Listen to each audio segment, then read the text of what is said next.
Muy buenas tardes, mi nombre es José Arias y yo voy a hablar sobre las operaciones de transferencia de masa e introducción a mezclas multicomponentes. Nosotros tenemos dos objetivos, uno para cada tema. El primer objetivo es analizar las distintas operaciones de transferencia de masa mediante la herramienta digital ChemSet para la comprensión del fenómeno de difusión de mezcla. Por otra parte, como objetivo tenemos realizar un estudio paramétrico de la difusión en mezclas multicomponentes mediante el uso de herramientas digitales para la determinación de la velocidad y coeficiente de difusión. Primero vamos a analizar la operación de destilación, la cual tenemos una mezcla líquido-líquido que queremos separar. Por arriba se va a ir el componente más volátil y por abajo se va a ir el componente menos volátil. En este caso tenemos una mezcla de agua y etanol, como podemos ver en esta tabla, 79 kilomoles de agua, 20 kilomoles de etanol. Por arriba se separa, se va a ir la mayor parte del etanol, ya que es el componente más volátil, el que tiene un punto de ebullición más bajo que el agua obviamente va a ir por abajo. En la tabla de resultados finales podemos observar que en la fracción molar del top, es decir, de la corriente arriba, hay un 81% de etanol, mientras que en la corriente del bottom, en la de abajo, hay un 95% de agua. Mientras, como nosotros podemos ver los datos iniciales, tiene todo el sentido del mundo, ya que por abajo se va el menos volátil y por arriba se va el más volátil. Esto no se separa al 100%, ya que estos son datos reales. Siempre va a haber una parte de agua que se va a evaporar y se va a ir por arriba, y va a haber parte de etanol que no se va a evaporar y se va a quedar por abajo. Entonces, hay que buscar la forma de alcanzar la máxima eficiencia posible, variando ciertos parámetros, haciendo un análisis paramétrico. Ahora voy a analizar extracción. Bueno, como había mencionado, ahora voy a analizar la operación de extracción. En este caso también tenemos una mezcla de líquido-líquido que queremos separar. Sin embargo, los puntos de ebullición de ambos componentes de la mezcla no son lo suficientemente, no tienen una muy alta diferencia entre sí, como en la destilación, por lo que nosotros tenemos que emplear otro método, en el cual, en este caso, la extracción, que al agregar un solvente específico, hará extraerá uno de los componentes de esta mezcla para así separar y generar un refinado. En este caso tenemos como limitación una mezcla de ácido acético y agua, como podemos ver en esta tabla. Y como solvente entra acetato de etilo.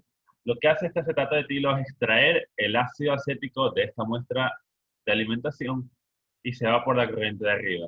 Pues como podemos ver, se extrajo todo el ácido acético, disculpe, lo extrajo de esta mezcla. Y en el refinado queda mayoritariamente agua. Sin embargo, todavía quedan ciertos restos de todos los compuestos en todas las corrientes, ya que es un proceso real, no todo se va a extraer al 100%, por lo que hay que controlar ciertos parámetros de temperatura, presión, etcétera, que nos ayudan a encontrar la máxima extracción posible. Ahora voy a hablar sobre el proceso de absorción. Como podemos ver, aquí tenemos la operación de absorción.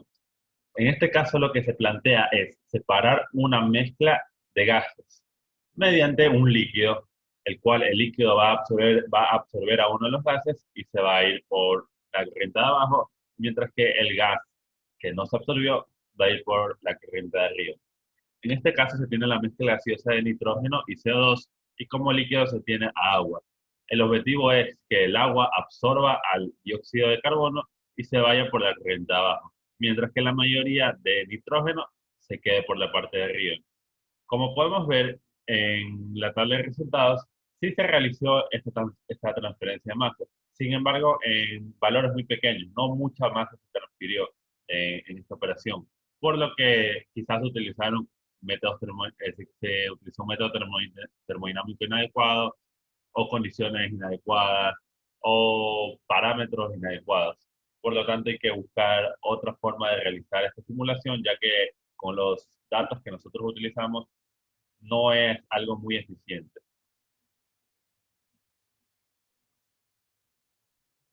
Bueno, por otro lado tenemos la introducción a mezclas multicomponentes. En este caso tenemos que tenemos por un lado a una muestra de neón y por otro lado a una muestra de oxígeno, los cuales están separados por una barrera. Tenemos todos los datos de número de partículas que son iguales, los pesos moleculares, moles, concentración, número de Avogadro, volumen y el radio de ambas moléculas. Lo que vamos a hacer es separar la barrera para que así exista un gradiente de concentración y se comienza a generar la transferencia de masa por difusión, ya que no existe una transferencia de masa, una fuerza externa, disculpa, no existe una fuerza externa que favorezca la convección. Por lo tanto, se va a generar una transferencia de masa por difusión. Y nosotros vamos a analizar las moléculas del neón, tanto del neón como del O2, para hacer cálculos de velocidad relativa, velocidad absoluta, hacer los cálculos de flujo de transferencia y coeficiente de difusión. También vamos a realizar un estudio paramétrico para saber cómo varían estos valores, si se varía la temperatura, si se varía el peso molecular. En la siguiente diapositiva podemos ver cómo varía el flujo de transferencia con respecto a la temperatura. Tenemos aquí que este es el oxígeno y este es el neón. Simplemente es por una convención de signos que nosotros tomamos, que uno está abajo y otro está arriba, pero lo más importante es poder observar que a medida que aumenta la temperatura, también aumenta el flujo de transferencia. Esto es así, ya que a temperaturas mayores, las moléculas van a comenzar a transportarse de una manera más rápida, por lo que el flujo de transferencia, por consiguiente, también aumenta. No, vemos que no es muy exacto, tampoco estos datos no son tan fiables porque nosotros tenemos que calcular al ojo, por así decirlo, cómo se va transportando las moléculas. Pero para tener una idea está muy claro saber que cuando aumenta la temperatura, aumenta la rapidez, aumenta el flujo de transferencia. Por lo tanto, por otro lado, tenemos la variación de peso molecular, que a medida que aumenta el peso molecular de la sustancia, disminuye el flujo de transferencia. Esto es así porque la molécula se hace más pesada, por consiguiente se hace más lento y por consiguiente el flujo de transferencia es menor. Por otro lado, tenemos el coeficiente de difusión de la mezcla multicomponente. Tenemos acá tenemos el modelo de Sutherland. Básicamente es muy sencillo. Vemos que la variación de temperatura, mientras aumenta la temperatura, el DAB también aumenta. El D del neón, el oxígeno en el neón, da igual. Tenemos que la temperatura es directamente proporcional al DAB. Por eso la gráfica que obtuvimos aquí. Por otro lado, tenemos a la variación de peso molecular. Acá variamos solo un peso molecular, el otro quedó constante. Y podemos ver que a medida que aumenta el peso molecular, disminuye el DAB, ya que la relación en el modelo de Sutherland es inversamente proporcional. Tenemos dos conclusiones, una para cada análisis de transferencia de masa. Primero, tenemos de que es recomendable utilizar el proceso de destilación cuando se tiene una mezcla líquido-líquido y los componentes de esta mezcla tienen unos puntos de ebullición muy diferentes entre sí, como el etanol y el agua.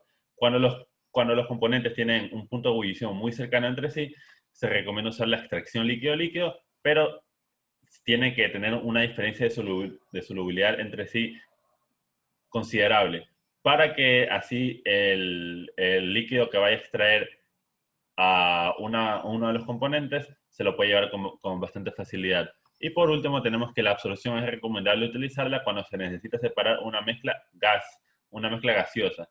Y también tenemos que tener en cuenta que la solubilidad del gas debe ser elevada con el disolvente escogido. Por otro lado, tenemos como conclusión que el flujo de transferencia aumenta a medida que la temperatura también lo hace debido a la rapidez que poseen las moléculas.